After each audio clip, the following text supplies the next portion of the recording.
Murat seni bekliyor. Arkadaşlar.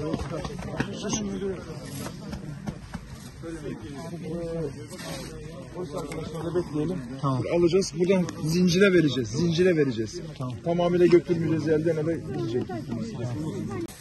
Koridoru oluşturalım abi.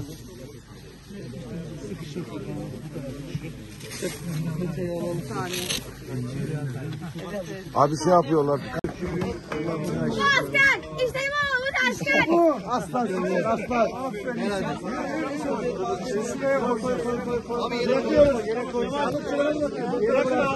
Nefes alsın, biraz açıl.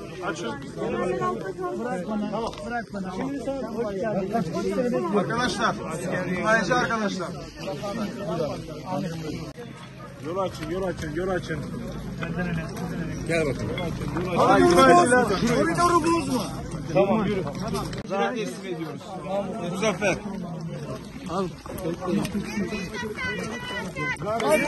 Aferin. Devam et, evet. Sakin. Yavaş, sakin. Evet, devam et.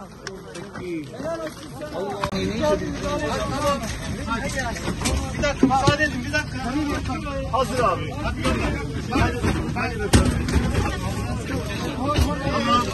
Amca. Hayır.